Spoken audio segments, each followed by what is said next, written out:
All right. We also have another situation developing or that has developed, it's not developing, up in Ohio. Um, there were two bills passed in the legislature awaiting the signature of the governor, who's always claimed to be pro-life, like a lot of governors claim to be pro-life. But that doesn't ever really mean much until something actually happens that they have to prove it. Words are cheap, right? Right. That's the old saying, talk's cheap till you hire a lawyer. Yeah. Then It becomes expensive. then it becomes Right. real expensive. But anyway, this governor's always claimed to be pro-life, ran for president this time as a pro-lifer. Didn't make it, obviously. And he had these two bills on his desk. One was the heartbeat bill, which would prevent abortion after the baby's heartbeat can be detected, right? And this pro-life governor vetoed that bill. Yes, he did.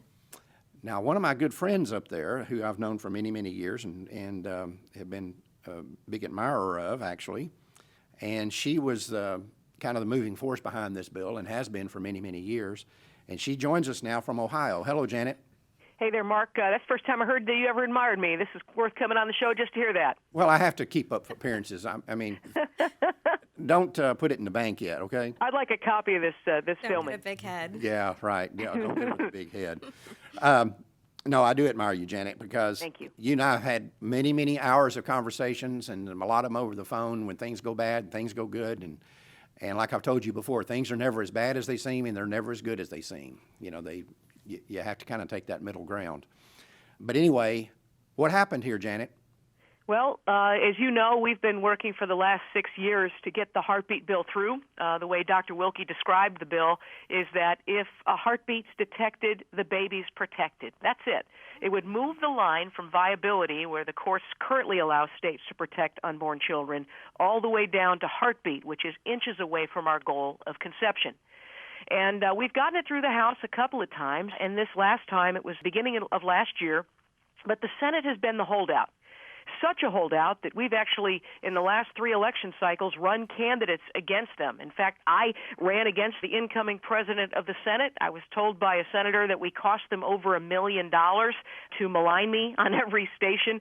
But I think the dividends were paying off. They wanted to avoid pain. So the Senate passed the heartbeat bill, kicking and screaming, and some are suggesting that they actually had a backroom deal with the governor. That, hey, you give us cover, we'll pretend to protect babies, and then you can go ahead and veto it. We'll get you the bill that protects a handful of babies, the 20-week pain-capable bill, and that will make you look like you're still pro-life. Nobody's buying it, by the way.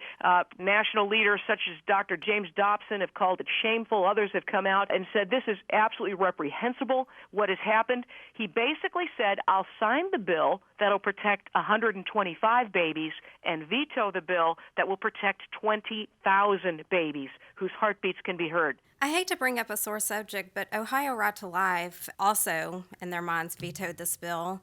Why did they say it would hurt the pro-life movement if it went through to the Supreme Court? Well, the way Congressman Steve King put it, and by the way, he is prepared to introduce a federal heartbeat bill so that instead of debating about how much we're going to regulate abortion or whether we fund it or not for the next 40 years, we're actually going to protect life and end abortion. So he's getting ready to introduce a federal bill, and the way he put it with Ohio Right to Life, it sounds to me, he said, like a turf war. I think that's what it's been from the start. Interestingly, they actually have been fighting this bill harder than Planned Parenthood. A little story. I was sitting in the State House one day, Renee, and I was sitting next to the lobbyist from Planned Parenthood, and I said to him, I said, you guys have it pretty easy these days. Ohio Right to Life is doing your work for you. And they agreed. They said, oh, yeah, that's freeing up all kinds of time for us to do other things, other diabolical pro-abortion things. But they actually called for, think about this, they actually called for a veto of the most protective pro-life legislation in the country. It's the reason why the founder of Ohio Right to Life and co-founder of National Right to Life, Dr. Jack Wilkie, before he passed away, he resigned from the board of Ohio Right to Life because they've lost their way. They've lost their mission. They're supposed to be there to end abortion, but they seem very comfortable regulating abortion. And so that's why the pro-life chapters have left in droves. Members have dried up. They are no longer a pro-life organization. If they had an ounce of credibility left, it is gone. It is all gone now. Wow. I think this goes along with the 30-year retirement plan The here. 30-year retirement plan, that's right.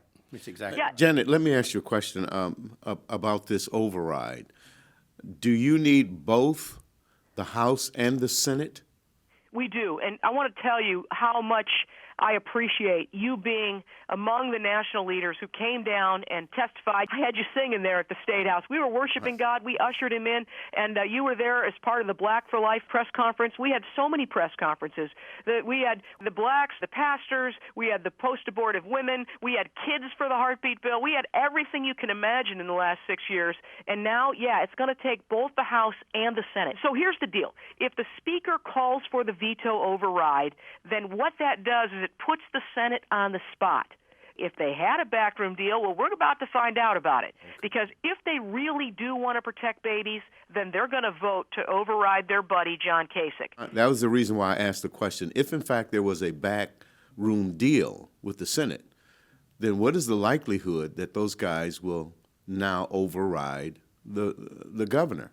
If they're already in the bed, The chances of that would be zero, but what she's saying is at least we can smoke them out. you can smoke them out. So, Well, I don't know that it's zero, though, Mark, and I'll tell you why.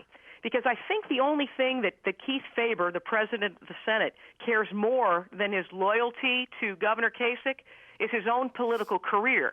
This is a guy that's planning to run for statewide office. He wants to be auditor one day, and he knows we're keeping an audit of what he's doing right now. And so I was reading the other day, I'm looking for the verse, I have it pasted up on my wall. It's Psalm 57:6. They've dug a deep pit in my path, but they themselves have fallen into it. I'm praying this verse for the Senate, because if this was what they intended to do, pretend to protect babies while planning for the veto, well, they're about to fall into their own pit, because if the House overrides, and we believe it will, then the Senate will not only be smoked out, they're going to have to make a choice. Do you want to be known as Keith Faber in particular is the president of the Senate? Do you want to be the guy that killed the most protective pro-life law in the country? Or do you want to have a political career and run for statewide office in a primary with somebody who may challenge you who's quite pro-life? So that's, I believe, the pit that they've dug that they themselves will fall into, and we're praying that verse in particular. But the key is right now is to get it through the House. Ground zero in the pro-life movement is in Ohio. Let me ask you a question, Janet. From the pro-lifers up there who are opposing this bill, is the argument that it won't hold up to a constitutional challenge in the Supreme Court? Is that the basic argument? Well, that's one of the things they're saying, and I don't know how John Kasich thinks that he was elected judge. But the question of constitutionality is a matter for the courts to decide. Well, first off, let me tell you something. I've heard this argument for 30 or 40 years now. We've seen good pro-life legislation in other states going back 30 years ago that was defeated because pro-lifers took that position. But I challenge anybody to come forward and tell me if you think this bill would not stand a constitutional challenge, then what you're telling me is you know how quickly it'll get to the Supreme Court and you know who's going to be on that court when it gets there. And I'm telling you, you don't know that. And here's something to keep in mind, Mark, is when our parental notice went before the Supreme Court from the state of Ohio, it took 5 years to get there.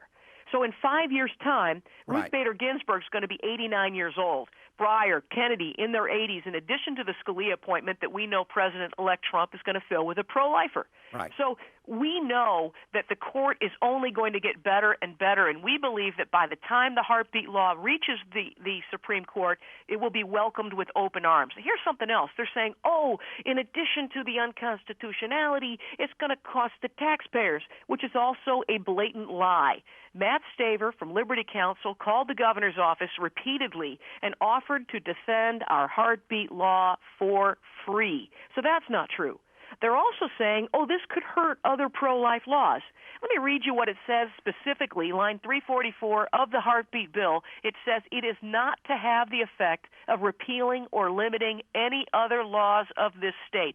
Spelled out in the bill that this won't harm any other pro-life law on the books. It's really preposterous that these people keep saying the same lies over and over again, even though we've dispelled them with the truth. Well, Janet, keep us posted on what's going on, and we'll be praying for you up there. I know you've got a big battle, and of course, we've seen these kind of battles here in Texas, and you're right. Texas and Ohio right now seem to be the ones that are leading the way on passing legislation. But what's important here, is that other states are watching states like Texas and Ohio to see what they can do and how they can do it. And so that's why these kind of bills go well beyond the state borders of whatever state they're attempted in. There's been 17 states that have introduced heartbeat bills since we introduced the first one. As I mentioned, there's going to be one in Congress very soon.